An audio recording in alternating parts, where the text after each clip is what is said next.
Good afternoon, everyone. My name is Garrison Frost, and today I'll be giving my informative speech. I would like to start off my presentation by playing a brief 30-second video of this YouTube clip.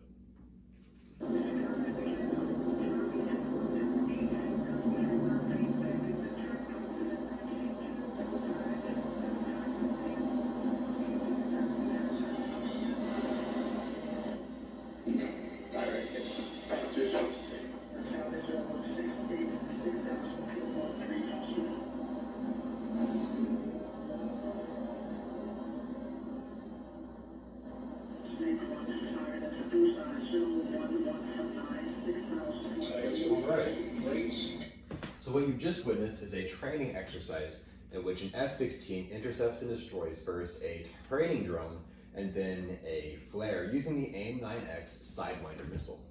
Now the Sidewinder is what we call a heat-seeking missile, meaning that it uses infrared homing to track a heat signature given off by the target, which it follows and tracks until it intercepts and destroys the target. Now I'm a senior in aerospace engineering here at UT Arlington, concurrently pursuing a master's degree in the same field. Additionally, I have about a year's worth of experience working with the electrical systems of missiles, and today I'll be presenting on the guidance scheme that heat-seeking missiles utilize. By learning about the guidance scheme of heat-seeking missiles, I hope to impart with you some knowledge of the fundamentals of missile combat.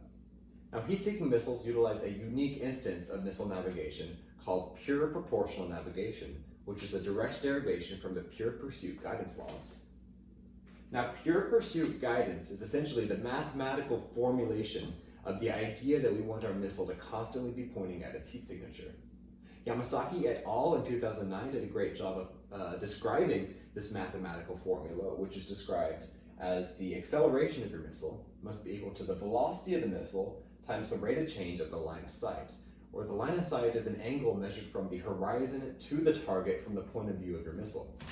Now, the actual significance of this formula isn't too important, but what I want you to know, or I want you to remember, is the shape of this formula, since that will come into play in our next slide. Unfortunately, this guidance scheme is actually very limited in two regards. First and foremost, its capture region is very small. Now, the capture region is a tool used by guidance navigation and control engineers to express the set of initial conditions that will guarantee interception of your target by your missile. On the right, I've actually plotted the capture region for a missile which follows the pure pursuit guidance scheme. And as you can see, the initial conditions must fall within this circle in order for your missile to hit the target. If the initial conditions fall outside of the circle, you're going to end up missing the target. What this graph is essentially telling us is that our F-16 pilot must be flying towards its target, and he must also be facing the general direction of the target when he launches his missile in order for that missile to hit the target if that missile is following the pure pursuit guidance scheme. Obviously, this doesn't encompass all possible combat situations, which is undesirable. Additionally, the acceleration of this missile will tend towards infinity in the end game of interception. Now, most missiles can withstand accelerations of 10 to 20 Gs, and what this essentially means is that a missile which follows the pure pursuit guidance scheme could actually exceed that acceleration limit and fall apart before it gets a chance to destroy its target. Now, the pure proportional navigation scheme, as I said earlier, is a direct derivation of pure pursuit guidance law. As the name implies, it simply adds a constant multiplier to the guidance law that we discussed in the last slide. Gagaway and Gose in 1996 did a good job of describing the derivation of this formula, which becomes the lateral acceleration is equal to some constant n times the velocity times the rate of change of the line of sight. Now, the value of this n could be anything as decided by the engineer designing the missile, but its value typically falls between 3 and 5.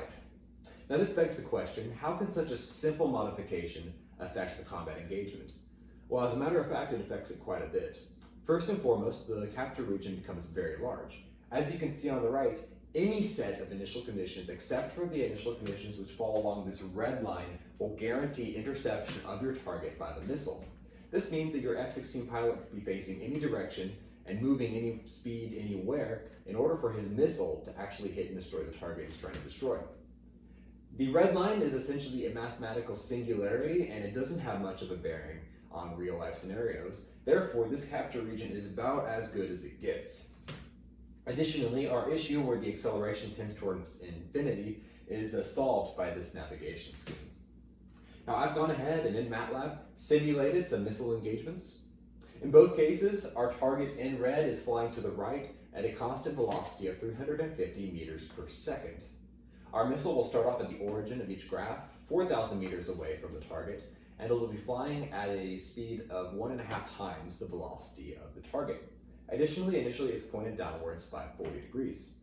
On the left-hand side, I've told the missile to follow a pure pursuit guidance scheme. And as you can see, it immediately starts to point itself towards the heat signature it's tracking, and then it engages in what we call a tail chase of the target until interception 18.7 seconds later. On the right-hand side, you can see that I've told the missile to follow a pure proportional navigation scheme, and just by putting in that constant in this case it has a value of 5, you can see that the combat has changed drastically. Rather than engaging in a tail chase, it continues along its minus 40 degree trajectory before turning and following a constant bearing until interception of the target 19.4 seconds later. So these two figures do a fantastic job of visually depicting the difference between these two guidance schemes. Now, in conclusion, heat-seeking missiles utilize a unique instance of missile navigation called pure proportional navigation. I would like to conclude with a quote by Hayao Miyazaki, but remember this: airplanes are not tools of war, and they're not for making money. Airplanes are beautiful dreams, and engineers turn these dreams into reality.